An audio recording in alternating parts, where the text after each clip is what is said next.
Hello everyone, this is Badal Verma and welcome again to my educational YouTube channel IS Point. I hope you are very well. So today we are going to discuss about NCERT class 7 chapter number 7 तो ट्रिबल नोमैंडिक and inhabited communities.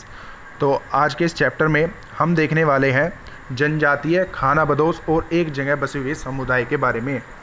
तो हम लोगों ने अपने previous chapter में सबसे जो mainly चीज़ देखी थी तो आर्थिक, सामाजिक और सांस्कृतिक पहलुओं की दृष्टि से देखी थी, परंतु उस समय में भी और वर्तमान समय में भी अगर देखा जाए तो कुछ इस तरीके की जनजातियाँ और कुछ इस तरीके के समुदाय के लोग थे जो समय के साथ साथ जीते तो थे, परंतु वो इतना ज़्यादा एडवांस और इतना ज़्यादा अपने आप को विकसित नहीं कर पाए, जिन्हें हम जनजातीय लोग भी कहते हैं।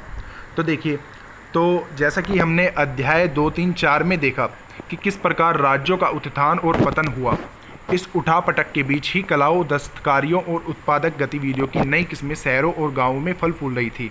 एक लंबे अंतराल में कई महत्वपूर्ण राजनीतिक, सामाजिक और आर्थिक परिवर्तन हुए, जैसा कि मैंने अभी आपको बताया। लेकिन सामाजिक परिवर्तन हर जगह एक समान नहीं थे, क्योंकि अलग अलग किस्म के समाज अलग अलग तरीकों से विकसित होते थे। ऐसा कैसे और क्यों हुआ, यह समझना महत्वपूर्ण है। तो इस उपमहाद्वीप के यानी कि भारतीय उपमहाद्वीप के बड़े हिस्सों में समाज वर्ण के नियमानुसार पहले से ही विभाजित था। तो जैसा कि हमने वर्ण व्यवस्था के बारे में पढ़ा था, तो वर्ण व्यवस्था 4 भागों में विभाजित थी। तो ब्राह्मण, क्षत्रिय, वैश्य और शूद्र। तो ब्राह्मण द्वारा सुझाए गए नियम बड़े बड़े राज्य और राजाओं के द्वारा स्वीकार किए जाते थे। तो ब्राह्मण को उस समय जो था, ब्राह्मण वर्ण को सबसे ज़्यादा पूजनीय उस समय के लोग मानते थे। तो इस ऊंचे और नीचे तथा अमीर और गरीब के बीच का फासला बढ़ा।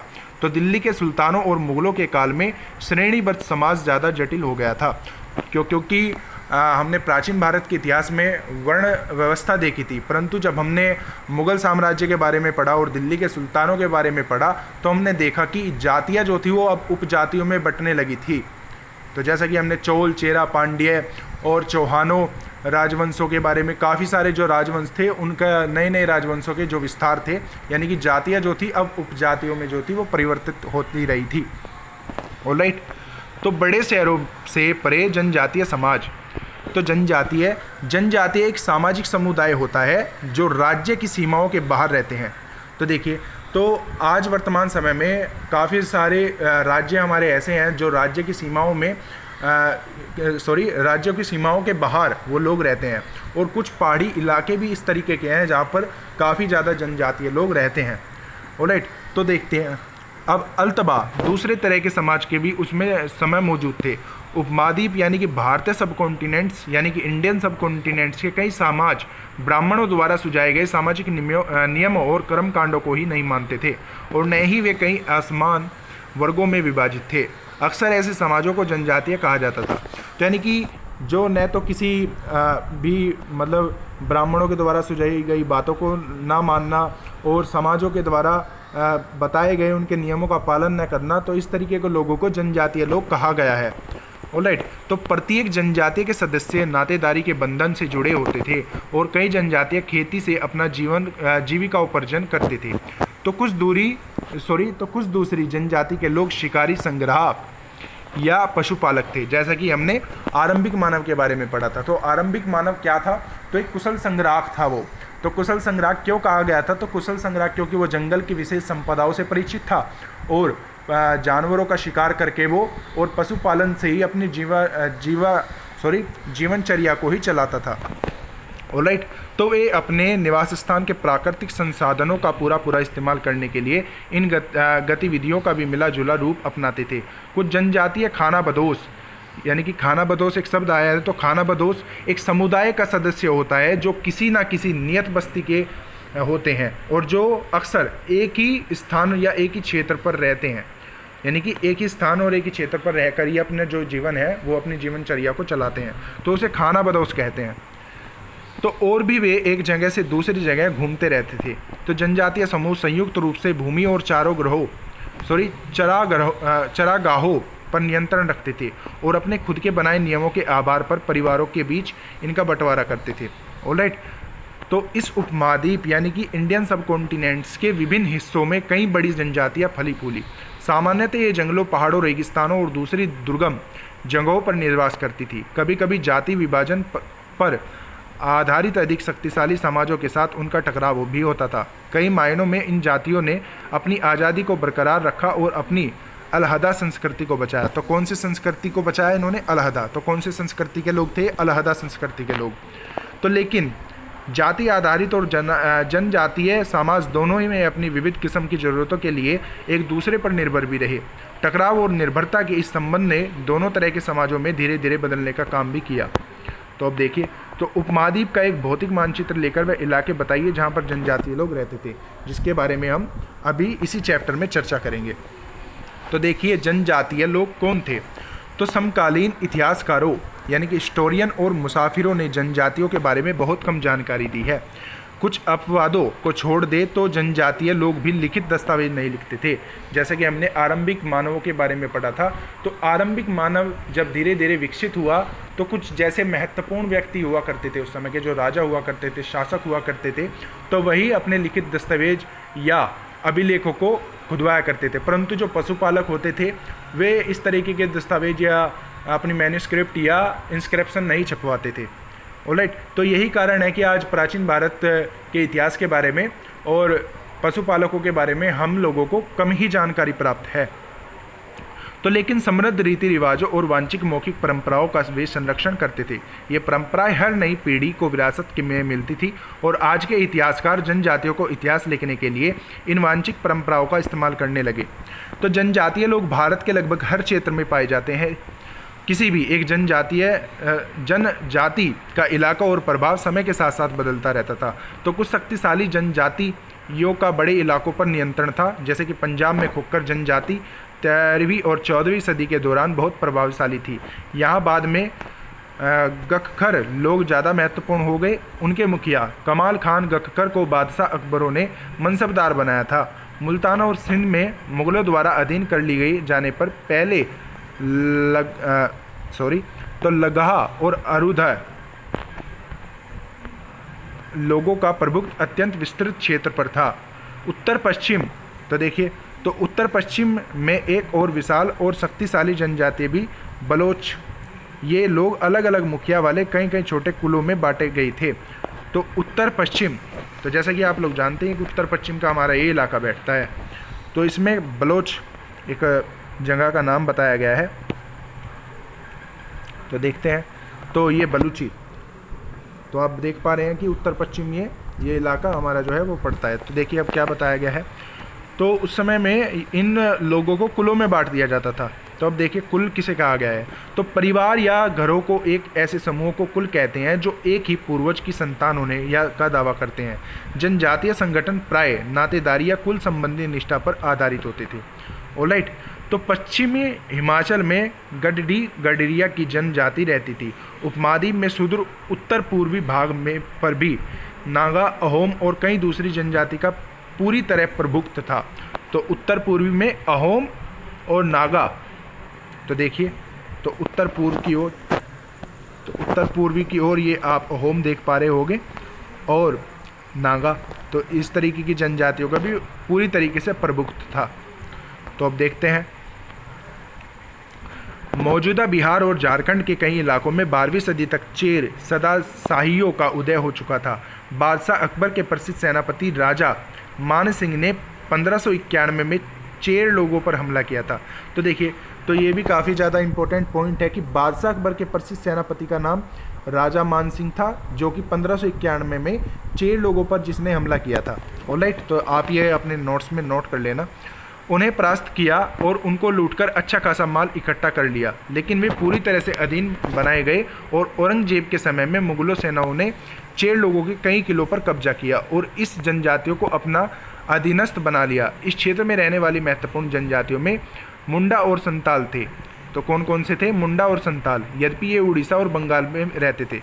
तो आप लोगों से कभी कभार ये भी क्वेश्चन एग्जाम में पूछ लिया जाता है कि मुंडा और संताल कौन से क्षेत्र में रहा करते थे? तो उड़ीसा और ये बंगाल के क्षेत्रों में रहा करते थे। अब देखते हैं कि मानचित्र पर भी एक नज़र डाल लेते हैं। तो मानचित्र 1 में प्रमुख भारतीय जनजातियों के क्षेत्र के बारे में बताया गया है। तो जैसे कि बलूची, गक्कर, खोखर, जंजुआ, लंगा, आरधुन, समास, तो ये सभी जनजातीय लोगों की जो है उनके नाम हैं। ऑलराइट, तो एक चित्र ऊपर भी था। अब देखिए, तो चित्र यानी कि जनजातीय नृत्य यानी कि संताल चित्रखर्रा, तो इसे संताल चित्रखर्रा कहा गया है, जिसमें नृत्य करते हुए जनजातीय लोगों को दिखाया गया है। ऑलराइट, तो चलिए अब आगे देखते हैं। आई होप कि आपको समझ आ रहा होगा अच्छे से। तो कर्नाटक और महाराष्ट्र की पहाड़ी कोली, बेराद और कई दूसरी जनजातियों के निवास स्थान थे। तो कोली लोग गुजरात के कई इलाकों में भी रहते थे। तो देखिए ये काफ़ी ज़्यादा इम्पोर्टेंट है कि कोली लोग कहाँ पर रहा करते थे, तो गुजरात के कई क्षेत्रों और महाराष्ट्र के कई क्षेत्रों या कर्नाटक के कई क्षेत्रों में रहा करते थे और वहीं पर निवास किया करते थे। और कुछ लोग दक्षिण में कोरगा, वेतर, मारबर और दूसरी जनजाति की विशाल आबादी थी। तो भीली की बड़ी जनजाति पश्चिमी और मध्य भारत में फैली हुई थी। 16वीं सदी का अंत आते आते उनमें से कई एक जगह बसे हुए खेतीहार और यहाँ तक कि जमींदार बन चुके थे। तो देखिए कुछ लोग इस तरीके के भी थे, कुछ लोग यानी कि जो जनजातीय लोग थे, तो कुछ इस तरीके के भी थे उस समय कि वो अपना धीरे धीरे से विकास करके जमींदार भी बन चुके थे। ऑलराइट, तब भी भीली के कई कुल शिकारी संग्राहक बने रहे। तो कुछ भीली के कई कुल थे जो शिकारी संग्राहक यानी कि शिकार करके और भोजन को इकट्ठा करके ही अपनी जीविका को चलाते थे। तो मौजूदा छत्तीसगढ़, मध्य प्रदेश, महाराष्ट्र और आंध्र प्रदेश में गोंड लोग बड़ी तादाद में फैले हुए थे। तो जैसे कि वर्तमान समय भी आप लोग जानते होंगे कि काफ़ी सारी जो जनजातीय लोग हैं तो आज भी वर्तमान समय में रहती है, जो कि इसी तरीके से शिकार और संग्रह करके ही अपनी जीवनचर्या को चलाती है। तो अब देखते हैं कि चित्र 2 में क्या बताने की कोशिश की है। तो रात में भील लोग हिरण का शिकार कर रहे हैं। तो देखिए तो किस तरीके से ये शिकार कर रहे हैं। तो आप ये चित्र देख पा रहे होंगे कि ये पत्थर से पत्थर टकराकर आग को जला रहे हों और धनुष और बाण से ये हिरणों का शिकार कर रहे हैं, वो भी झुंड में।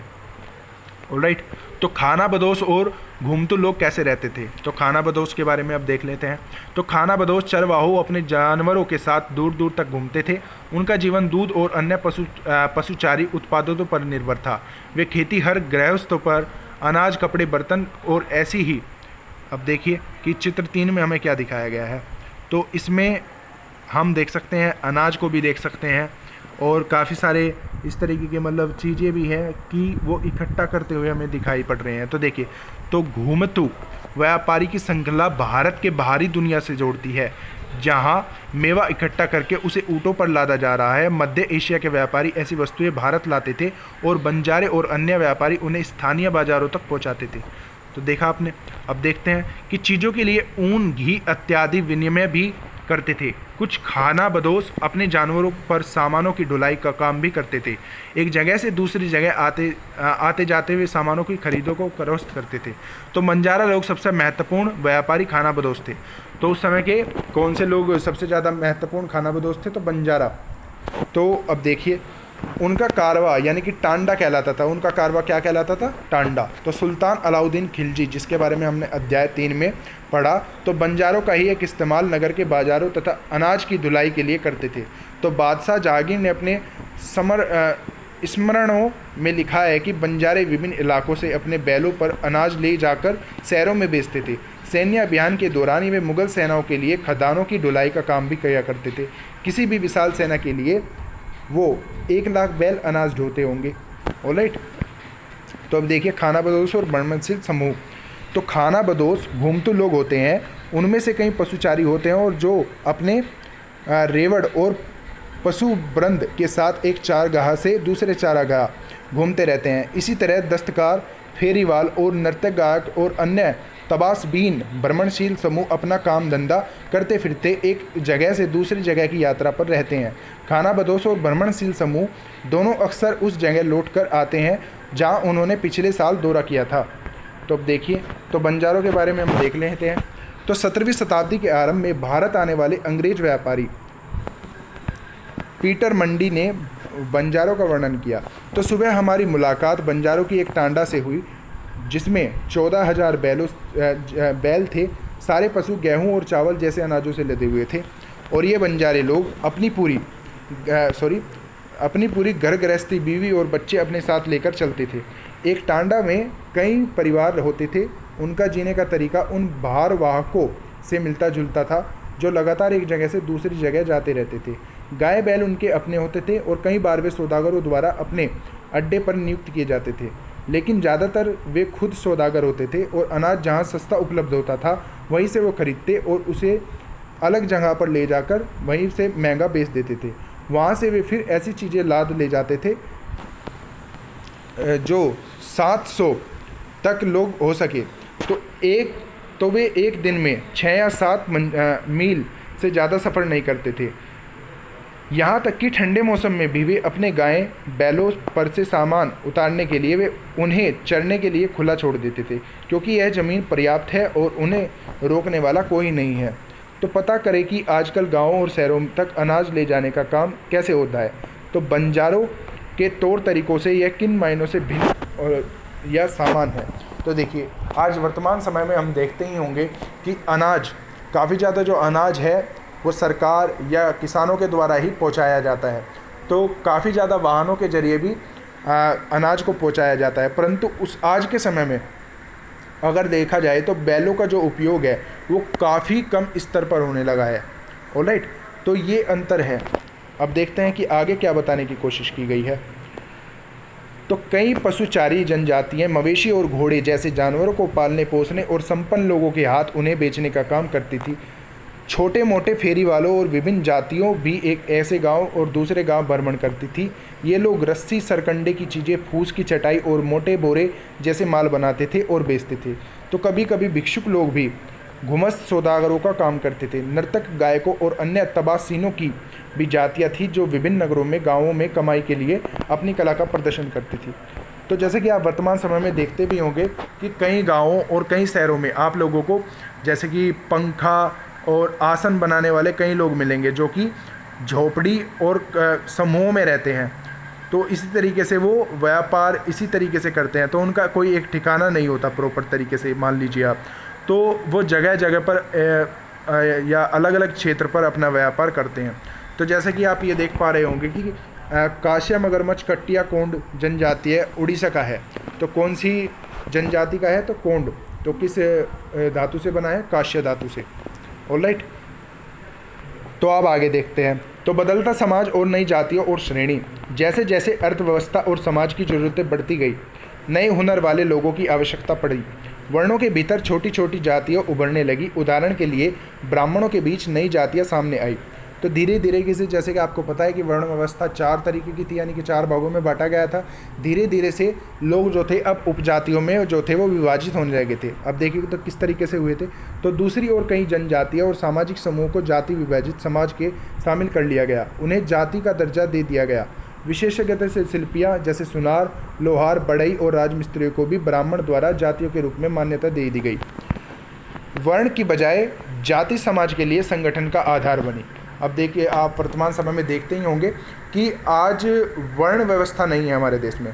तो आज हमारे देश में वर्तमान समय में जातीय व्यवस्था है, यानी कि जनजातीय और जातीय व्यवस्था है, जिनके आधार पर ही हम लोग भेदभाव करते हैं। वैसे तो भेदभाव कोई इतनी बड़ी बात नहीं है, परंतु सरकार के द्वारा कुछ कामों में या कुछ प्रशासनिक कार्यों में भेदभाव किया जाता है। ऑलराइट, तो जाति पर विचार विमर्श। तो देखिए, वर्तमान तमिलनाडु के तिरुचिरपल्ली ताल्लुक में स्थित उदयाकोंडन उदयार के 12वीं शताब्दी के अभिलेख से ब्राह्मणों की सभा, जिसके बारे में हमने अध्याय 2 में विचार विमर्श का वर्णन मिला था और जिसके बारे में हमने अध्याय 2 में पढ़ा था। तो ये रथकारों यानी कि शाब्दिक रथ बनाने वाले लोग की सामाजिक स्थिति पर विचार विमर्श कर रहे थे। उन्होंने इस जाति के कामकाज तय किए, जिनमें वास्तुकला, रथ और गाड़ियों का निर्माण, मंदिर द्वारा बनाना, मूर्ति स्थापित तरह बलि के लिए लकड़ियों पे बने साज सामान तैयार करना, मंडप बनाना और राजा के लिए जेवर बनाना शामिल थे। तो देखिए, जैसे कि हम लोगों ने प्राचीन भारत के अपने इतिहास में पढ़ा था कि वर्ण व्यवस्था थी, परंतु अब जो जाति थी और जनजाति थी तो वो लोगों के काम करने के ऊपर, यानी कि काम करने के डिपेंड को लेकर के ही अब वो जातीय का रूप लेने लगी थी, यानी कि उन्हें जाति की जो थी वो मान्यता दे दी गई थी। ऑलराइट, तो देखिए 11वीं और 12वीं शताब्दी आते आते क्षत्रिय के बीच एक नए राजपूत गोत्रों की ताकत में काफ़ी इजाफा हुआ। जैसे कि हमने राजपूत वंशों के बारे में पढ़ा था, वे हूण, चंदेल, चालुक्य और कुछ दूसरे वंश परंपराओं के बारे में आते थे। तो उनमें से कुछ पहले जनजातियों में आते थे और बाद में कई कुल राजपूत मान लिए गए। धीरे धीरे उन्हें पुराने शासकों की जगह ले ली।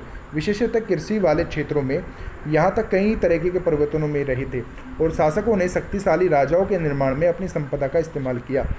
तो शासकों के रूप में राजपूत गोत्रों के उदय के उदाहरण में जनजातीय लोगों का अनुसरण किया।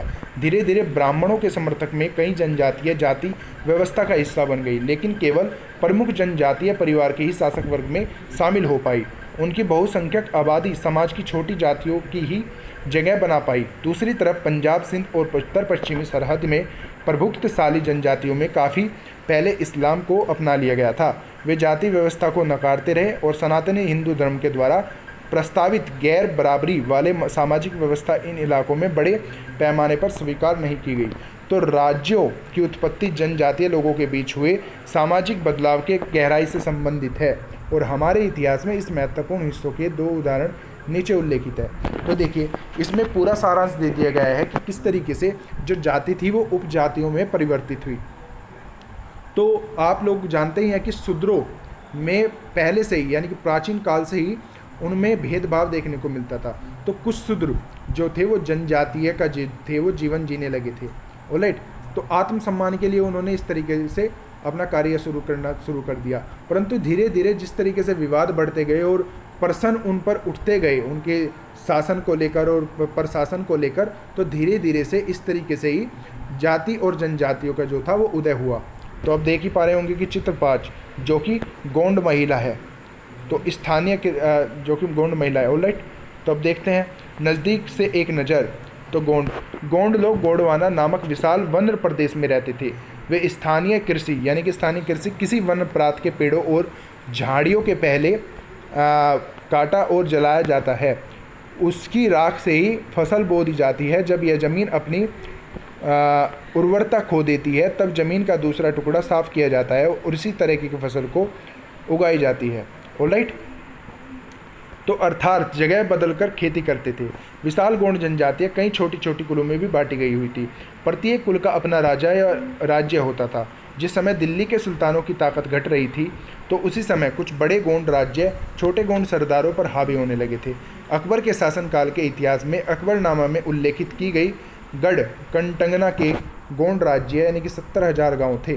तो देखिए कि कितने ज़्यादा भारी तादाद में गाँवों को इनके द्वारा बसाया गया था। तो 70,000 उस समय के गाँव थे। तो इन राज्यों की प्रशासनिक व्यवस्था केंद्रीकृत हो रही थी और राज्य गढ़ी में विभाजित हो रही थी। हर गढ़ किसी खास गोंड कुल को नियंत्रित में था। ये पुनः 84 गाँवों की इकाइयों में विभाजित होते थे और 84 कहा जाता था। 84 का उप विभाजन बरहोतों में होता था और जो 12-12 गाँवों को मिलाकर बनते थे। जैसे कि बड़े राज्यों के उदय में गोंड समाज के चरित्र को बदल डाला। तो उनका मूलतः बराबरी वाला समाज धीरे धीरे असमान सामाजिक वर्गों में विभाजित हो गया। फिर ब्राह्मण लोगों ने गोंड राजाओं के अनुदान और भूमि प्राप्त की और अधिक प्रभावशाली बन गए। गोंड सरदारों को अब राजपूत के लिए रूप में मान्यता प्राप्त करने की चाहत हुई। इसलिए गढ़कंटंगा और गोंड राजा अपने अमन दास से संग्राम शाह की उपाधि धारण की। तो किसकी उपाधि उन्होंने धारण की? संग्राम शाह की। ऑलराइट, तो उसके पुत्र दलपत ने महोबा के चंदेल राजपूत राजा सालबाहन की पुत्री राजकुमारी दुर्गावती से विवाह किया। तो अब देखिए तो किस किस तरीके से जो थे ये राजपूत बने और राजपूत से मतलब इन्होंने शासन करने तक की नौबत जो थी वो आ चुकी थी। यानी कि कुछ जनजातीय लोग भी और उन्होंने यानी कि जो कुछ जनजातीय लोग थे उन्होंने भी उस समय कुछ क्षेत्रों पर शासन किया था। तो अब देखिए तो गोंडवाना का ये आप मानचित्र देख ही पा रहे होंगे। तो इसमें तो मांडला, गोरहा, बैरोकोट, चारूगढ़ और गोंडवाना, तो ये पूरा का पूरा जो है नर्मदा नदी के तट पर बसी हुई जनजातीय का एक समूह है। तो सूबा सीमा ये सरकार, तो यानी कि सूबा की ये सीमा है जो कि सरकार के अंतर्गत है। तो ये सरकारी सीमाएं हैं जो आप देख पा रहे हैं। ऑलराइट, तो अब देखते हैं कि दलपत की मृत्यु कम उम्र में ही हो गई थी। रानी दुर्गावती बहुत योग्य थी और उसने अपने 5 साल के पुत्र वीर नारायण के नाम पर शासन की कमान संभाली। उसके समय में राज्य का और अधिक विस्तार हुआ। 1565 अब देखिए तो 1565 में आसिफ खान के नेतृत्व में मुगल सेनाओं ने गढ़कंटंगा पर हमला किया और रानी दुर्गावती ने इसका जमकर सामना किया। तो उसकी हार हुई और उसने समर्पण करने की बजाय मर जाना बेहतर समझा और उसका पुत्र भी तुरंत बाद लड़ता हुआ मारा गया। तो आप देख ही सकते हैं, आप ये देखिए, तो एक नक्काशीदार दरवाज़ा है जो कि गोंड जनजातीय का है और बस्तर क्षेत्र मध्य प्रदेश से मिला है। तो देखिए तो कि उस समय में किस तरह की जो थी वो नक्काशी की जाती थी, तो आप देख ही पा रहे होंगे। तो इस पर कुछ जानवरों के चित्र अंकित किए गए हैं और कुछ पहियों के भी चित्र इस पर अंकित किए गए हैं और कुछ मनुष्यों के भी इस पर चित्र अंकित किए गए हैं। ऑलराइट, तो चलिए अब आगे देखते हैं। तो गढ़कंटंगा का एक समृद्ध राज्य था उस समय और उसने हाथियों को पकड़ने और दूसरे राज्यों में उनका निर्यात करने के व्यापार में खासा धन कमाया। तो जैसा कि हमें उनके हमने उनका एक जो अभी चित्र देखा तो उन पर अंकित हमने ये चीज़ें देखी। तो जब मुगलों ने गोंडों को हराया तो उन्होंने लूट की बेशकीमती सिक्के और हाथी बहुतायत में हथियार लिए। उन्होंने राज्य का एक भाग अपने कब्जे में ले लिया और शेष वीर नारायण के चाचा चंद्र शाह को दे दिया। गढ़कंटंगा के बाद यानी कि पतन के बाद और उसके बावजूद गोंड राज्य कुछ समय तक चलता रहा, लेकिन वे काफ़ी कमज़ोर हो गए और उसके बाद अधिक शक्तिशाली बंदुलों और मराठाओं के खिलाफ उनके संघर्ष असफल रहे। तो जैसे कि आप सभी लोग जानते हैं कि मुग़ल साम्राज्य के पतन के बाद मराठाओं ने शासन किया, तो उसके दौरान गोंड साम्राज्य यानी कि जो गोंड जनजाति थी तो उनका जो शक्ति थी वो धीरे धीरे क्षीण हो गई थी। तो चर्चा में मुग़ल लोग और गोंड प्रदेश पर कब्जा क्यों करना चाहते थे? तो मुग़ल लोग गोंड प्रदेश पर इसलिए कब्जा करना चाहते थे क्योंकि वो चाहते थे कि जो गोंड उस समय की जनजाति थी तो काफ़ी ज़्यादा भारी मात्रा में अपने पास पशुओं को रखती थी और कुछ जानवरों को भी वो अपने पास रखती थी और काफ़ी ज़्यादा वो कलात्मक भी थी। तो इसलिए चाहते थे कि वो उनको दास बनाकर अपने लिए काम कराए। तो अब देखते हैं अहोम। तो अहोम लोग मौजूदा म्यांमार से आकर 13वीं सदी में ब्रह्मपुत्री घाटी में आए और बसे। उन्हें बहुया यानी कि भूस्वामी लोगों की पुरानी राजनीति व्यवस्था का दमन करके नए राज्य की स्थापना की। तो 16वीं सदी के दौरान उन्होंने चुटियों यानी कि 1523 और कोच हाजो जो कि 1581 के राजाओं को अपने राज्य में मिला लिया। उन्होंने कई अन्य जनजातियों को भी अधीन कर लिया था। अहोमों ने एक बड़ा राज्य बनाया जिसके लिए 1530 के दशक में ही ने इतने वर्षों में आग्नेय अस्त्रों का इस्तेमाल किया। तो 1660 तक आते आते वे उच्च स्तरीय बारूद और तोपों का निर्माण करने में सक्षम हो गए थे। तो जैसा कि हमने देखा था कि मुग़ल साम्राज्य जो था उस समय जब पानीपत का युद्ध लड़ा गया था तो बाबर के द्वारा तोप का इस्तेमाल किया गया था, तोप और बारूद का 14वीं शताब्दी में। ऑलराइट, तो अब देखिए, तो लेकिन अहोम लोगों को दक्षिण पश्चिम से कई आक्रमणों का सामना करना पड़ा। तो 1662 में मीर जुमला के नेतृत्व में मुग़लों ने अहोम राज्य पर हमला किया और बहादुरी से सामना करने के बाद अहोम लोगों की पराजय हुई, लेकिन उस क्षेत्र पर मुग़लों का प्रत्यक्ष नियंत्रण ज़्यादा समय तक बना नहीं रहा। तो अहोम राज्य बेगार पर निर्भर था और राज्य के लिए जिन लोगों से जबरन काम लिया जाता था तो वे पाइक कहलाते थे। तो जिन लोगों से ज़बरदस्ती वे काम कराते थे उन लोगों को क्या कहा जाता था? तो पाइक कहा जाता था अहोम जनजाति के लोगों को। तो अहोम राज्य के लिए अपनी एक जनगणना दी गई थी। तो प्रत्येक गांव को अपनी एक बारी बारी के आने पर निश्चित संख्या में पाइक भेजने होते थे और उनके लिए जनगणना के बाद सघन आबादी वाले इलाकों में कम आबादी वाले इलाकों में लोगों को जो था स्थानांतरित किया जाता था, यानी कि उनके स्थान जो है वो परिवर्तित कर देते थे। इस प्रकार अहोम कुल टूट गया। 17वीं शताब्दी का पूर्व युग पूरा होते होते प्रशासन खासा केंद्रीकृत हो चुका था। तो अब देखते हैं कि मानचित्र में क्या दर्शाने की कोशिश की गई है। तो मानचित्र पूर्वी भारत की जनजाति है। तो पूर्वी भारत की जनजाति हैं, तो आप देख ही पा रहे होंगे नेपाल, भूटान और बांग्लादेश और म्यांमार।